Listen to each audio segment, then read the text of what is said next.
నాకు చాలామంది మెసేజ్ చేసి అడిగే ఫస్ట్ క్వశ్చన్ ఏంటి అంటే, నా ఫ్రెండ్ అతను జాబ్ చేయట్లేదు, బట్ ఆయనకి ఇన్కమ్ సోర్స్ ఉంది, ఆయనకి టర్మ్ ఇన్సూరెన్స్ వస్తుందా లేదా, ఆయన ఎలిజిబులా కాదా, బట్ ఆయన మంత్లీ ఒక 40,000 రూపీస్ టు 50,000 రూపీస్ సంపాదిస్తాడు, ఎలిజిబులా కాదా అని చాలామంది మెసేజ్ చేస్తున్నారు. బట్ రియాలిటీ ఏంటి అంటే ఆయనకి టర్మ్ ఇన్సూరెన్స్ అనేది రాదు. ఓన్లీ స్టాండర్డ్ ఇన్కమ్ ఉన్న ఎంప్లాయీస్కి మాత్రమే టర్మ్ ఇన్సూరెన్స్ వస్తుందా, నార్మల్ బిజినెస్ చేసే వాళ్ళకి టర్మ్ ఇన్సూరెన్స్ రాదా అంటే 100% బిజినెస్ చేసే వాళ్ళకి కూడా టర్మ్ ఇన్సూరెన్స్ వస్తుంది. బట్ ఎలాంటి కైండ్ ఆఫ్ బిజినెస్ చేసే వాళ్ళకి టర్మ్ ఇన్సూరెన్స్ వస్తుంది అంటే వాళ్ళకి వచ్చిన ఇన్కమ్ అనేది వాళ్ళు ఐటీఆర్ రిటర్న్స్ ఫైల్ చేసి ఉండాలి. అది కూడా 1 year ఫైల్ చేసి నాకు టర్మ్ ఇన్సూరెన్స్ ఇవ్వండి అంటే ఇవ్వరు. 2 years ఫైల్ చేసి నాకు టర్మ్ ఇన్సూరెన్స్ ఇవ్వండి అన్న కూడా ఇవ్వరు.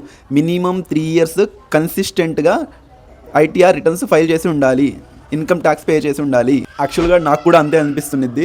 పాపం రైతులకి, చిన్న చిన్న జాబులు చేసే వాళ్ళకి, చిన్న వ్యాపారస్తులకి, వాళ్ళకి కూడా టర్మ్ ఇన్సూరెన్స్ ఇస్తే ఎంత బాగుంది, ఏదన్నా ఇష్యూ ఏదన్నా వాళ్ళ ఫ్యామిలీ ఫేస్ చేసినప్పుడు ఆ మనీ వాళ్ళకి హెల్ప్ అవుతుంది కదా అని నాకు అనిపిస్తుంది.